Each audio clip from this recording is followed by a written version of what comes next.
Turning 50 is not the end. It's the start of an exciting new chapter. But let's face it, some habits, routines, and mindsets that served us in our younger years simply don't fit anymore. Today, I'm sharing 7 things I stopped doing after 50, and why letting go of them has made my life so much better. Letting go of people-pleasing. One of the biggest shifts I made after turning 50 was letting go of the need to please everyone. For years, I carried this invisible checklist in my head: say yes to every favor, agree with opinions even when I didn't, and go out of my way to avoid conflict. Sound familiar? But here's what I've learned. You can't make everyone happy, and you shouldn't have to. In fact, trying to keep everyone else satisfied often means sacrificing your own peace. And let me tell you, peace is far too valuable to give up at this stage of life. So now, when someone asks me to do something, I ask myself 2 simple questions. Do I want to do this? And will it bring me joy or fulfillment? If the answer is no, I politely decline, with no guilt attached. And guess what? The world keeps turning. If saying no feels hard, try this. Take a deep breath and respond with a phrase like, "I'd love to help, but I can't commit right now." Or simply say, "Thanks for thinking of me, but I'm going to pass this time." Keep it polite but firm. You don't owe anyone a lengthy explanation. The more you practice, the easier it gets. It's incredibly freeing to realize that you don't have to justify your choices to anyone. If you don't want to attend every event, volunteer for every project, or entertain every opinion, that's okay. Your time and energy are precious. Spend them where they matter most. Letting go of unrealistic expectations. The second thing I've stopped doing after 50 is holding on to unrealistic expectations, both of myself and others. For much of my life, I carried this mental image of how things should be. I'd set these incredibly high standards. This can be about how clean and spotless my home should be, how I should look, or even how others should behave. But you know what? Perfection is a myth, and chasing it is exhausting. Take relationships, for example. When I was younger, I often felt disappointed when friends or family didn't act the way I hoped they would, whether it was remembering my birthday or reaching out when I needed support. But here's the truth. People can't always meet our expectations, and that's okay. Everyone's busy with their own stuff, and 99% of the time, it's not about us at all. The same goes for how we view ourselves. I used to feel guilty if I couldn't keep up with everything, whether it was work, family, or even how I looked. But at this point, I've learned to cut myself some slack. Life is too short to spend it worrying about what's not perfect. When it comes to others, focus on appreciation instead of expectation. Instead of dwelling on what someone didn't do, try acknowledging the good things they did do. It's a subtle shift, but it can transform how you view your relationships. For yourself, practice self-compassion. If your to-do list doesn't get done, or you skip a workout, or your house isn't Instagram-worthy, give yourself grace. A great phrase I've started using is, "It's okay to be a work in progress." Do you ever catch yourself holding yourself or others to impossible standards?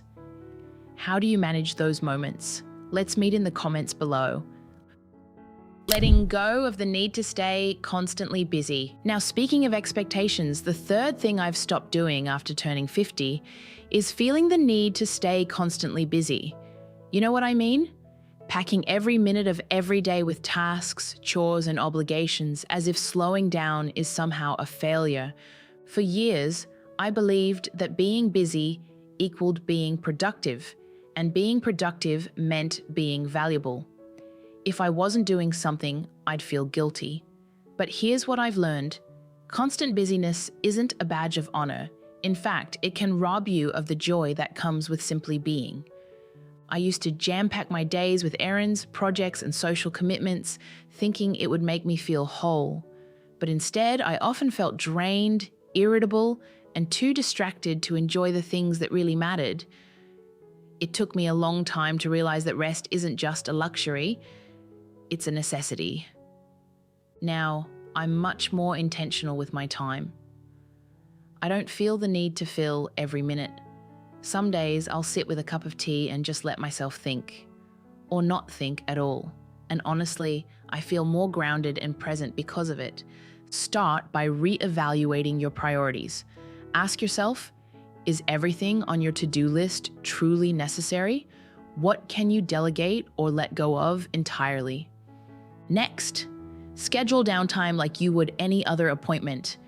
It doesn't matter if it's 15 minutes in the morning for quiet reflection or an entire afternoon to read, just block it off and treat it as sacred. Lastly, learn to say no. It's okay to decline invitations or step back from commitments that don't serve you. Saying no to something that drains you is really saying yes to yourself. Releasing the pressure of complex goals.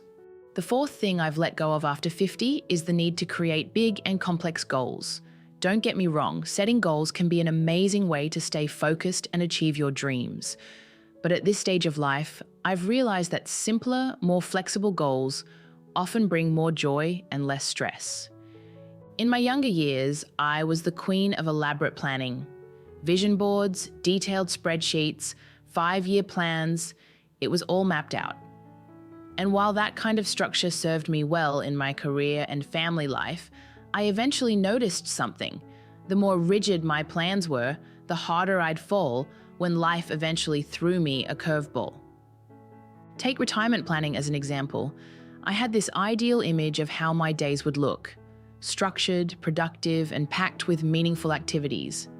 But life doesn't always work that way. There were days when my plans went out the window, and instead of enjoying the flexibility that retirement offers, I'd feel frustrated and like I wasn't measuring up to my own expectations. Now I keep my goals simple and adaptable. Instead of creating a 5-year plan, I ask myself what I'd like to focus on this year. Instead of trying to micromanage every week, I set intentions for how I want to feel, whether that's calm, inspired, or connected. For example, one of my recent goals was to spend more time outdoors. That's it. No specific number of hours, no hard schedule. Some days that looks like a long hike.